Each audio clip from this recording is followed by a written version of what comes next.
অনলাইনে অপরাধ ধারণ কারণ প্রতিকারের বিষয়ে শিক্ষার্থীদের বিশেষ দিক নির্দেশনামূলক সেমিনার ও কুইজ প্রতিযোগিতা অনুষ্ঠিত হয়েছে।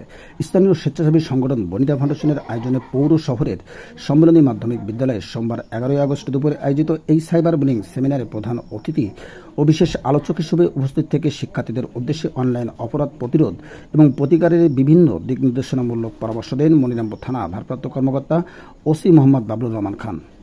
সম্মেলনী মাধ্যমিক বিদ্যালয়ের প্রধান শিক্ষক বিশ্বজিৎ কুমার বিশ্বাসের সভাপতিত্বে এই সেমিনারে অতিথি হিসেবে উপস্থিত থেকে আলোচনা করেন মনিরামপুর রিপোর্টার্স ক্লাবের সাধারণ সম্পাদক SM তাজামুল, আইন সহায়তা কেন্দ্র মনিরামপুর শাখা সভাপতি Mohammad Moniruzzaman Monir, rotary club of যশোরের সহসভাপতি রিফাত হোসেন প্রমুখ।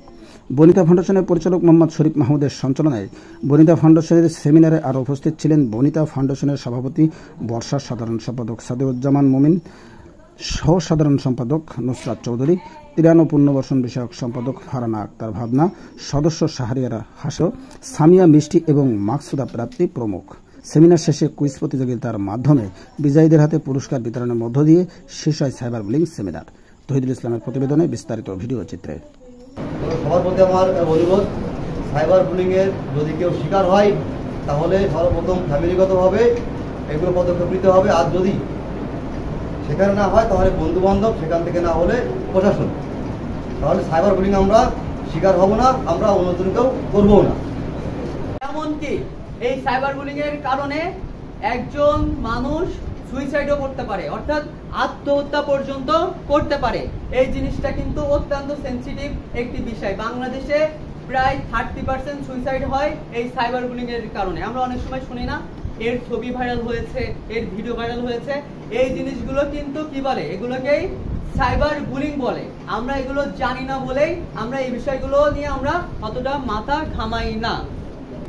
3233 এখান থেকে আমরা সহযোগিতা নিতে পারি, এবং যদি বিষয়টা অত্যন্ত গুরুত্বপূর্ণ হয়ে থাকে সেক্ষেত্রে আমাদের নিকটবর্তী যে থানা আছে সেই থানার সহযোগিতা নিতে পারি।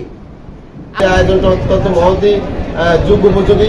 এই আয়োজনটার মধ্য দিয়ে আমাদের শিক্ষার্থীরা তারা তাদের হয়রানির শিকার না হয়, সাইবার ক্রাইমের শিকার না হয়, তারা এই জ্ঞান অর্জন করতে সক্ষম হয়েছে বলে আমি মনে করি।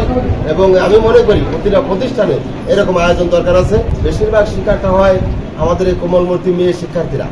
তারা বিভিন্ন প্রতারণার শিকার হয়, বিভিন্ন বখাটে ছেলেপেলের শিকার হয়।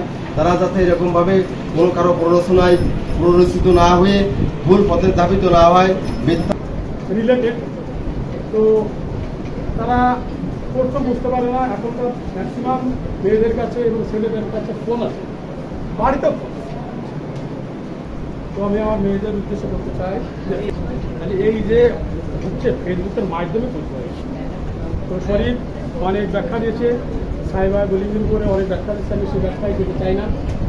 তো আমি অ্যাজ এ মনিরামপুর থানার অফিসার ইনচার্জ হিসেবে, তোমাদের সেবক হিসেবে একটু বলতে চাই যে আমার কোনো অপ্রাপ্তবয়স্ক কোনো মেয়ে যেন অন্তত সাইবার বুলিংয়ের শিকার না হয়।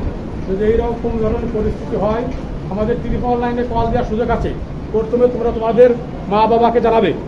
মা বাবাকে জানানোর ফলে মা বাবা যদি কোনো ব্যবস্থা, অনেক সময় দেখা যাচ্ছে মা বাবার সচেতনতার অভাব আছে, সেক্ষেত্রে তোমাদের টিচাররা আছে, টিচারদের সরবরাহ হবে।